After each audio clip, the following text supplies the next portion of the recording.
අයිබෝවන් අපි අද ශෝතකාන ශෛලියේ ප්‍රධාන පාදිරියව්ව තුනයි තියෙන්නේ. ඒකෙන් ප්‍රධාන පාදිරියව්වක් විදිහට සැලකෙන සෙන්කුෂ්ඨ දාජ තියෙන විදිය බලමු. මේ සෙන්කුෂ්ඨ දාජ තියන්න ප්‍රථම කොටම අපි අපේ පාද දෙක අතර පරතරය අඩියක් තියා ගන්න ඕනේ. මේ අඩිය ගත්තාම අපි මේ පාද දෙක අතරට අපි කියනවා මේ පාදිරියව්වට හේයිකෝ දාජ කියලා. මේ හේයිකෝ දාජ වල අපි පාද දෙක තියලා මේ අත් දෙක හිමීහිට ඉනට අරගෙන මේ එල්බෝ දෙක පිටිපස්සට දාලා පපුව ඉදිරියට ගෙනල්ලා සෘජුව හිට ගන්නවා.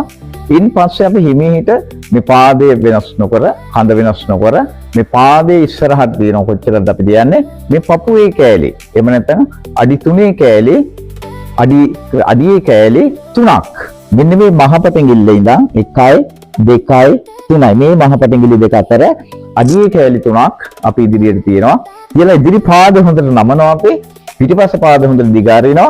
මෙතනින් අපි අත් දෙක අරගෙන හිමීහිට ඔහොම බිම බලපුවාම මෙන්න මේ අපේ ඇතුළු පැත්තෙන් ධනිස්සේ ඇතුළු පැත්තෙන් මේ පටෙල්ලා එකට වම් අත පැත්තට වෙන්න දකුණු අත පැත්තට වෙන්න ඇතුළු පැත්තෙන් පොරෙන් අපි බලපුවාම අපිට මහපටැඟිල්ලේ නියපොත්ත පේනවා.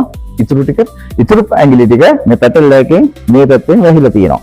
එතකොට අපිට මෙතනදී බැලුවාම අපි මහපටැඟිල්ලේ නියපොත්ත විතරක් අපිට පේන විදිහට අපි මේක නමාගෙන ඉදිරියේ බලාගෙන තියෙනවා. ඉස්සරහ පාදේ ස්ට්‍රෙන්ත් එක තියෙනවා. මේක ෆ්ලෙක්සිබිලිටි හැදිලා තියෙනවා. ඉස්සරහ පාදේ ශරීර බර 100ක් නම් ඒකෙන් 60ක් ඉස්සරහ පාදෙට වැටෙනවා. පිටිපස්ස පාදෙට 140ක් වැටෙනවා. ඒ විදිහට තමයි තියාගන්නේ.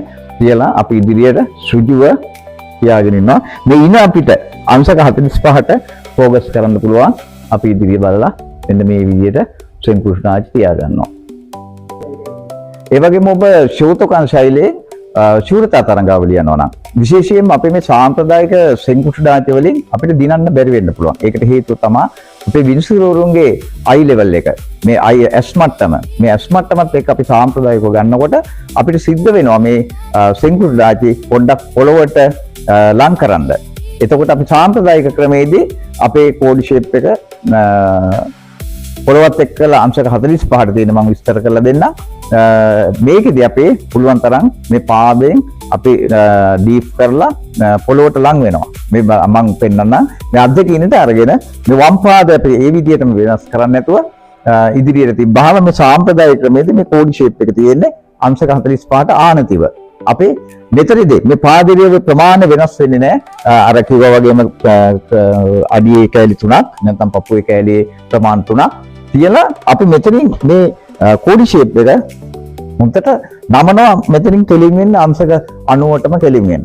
එතකොට නමලා මේ පැටල්ලා එක අපි මේ මහපටැඟිල්ලත් එක්කලා කෙලින් තියා ගන්නවා. ඒ වගේම මේ පිටිපස්සේ පතුල ඉදිරියට තියෙනවා. මේ පතුලත් ඉදිරියට තියෙන්නේ.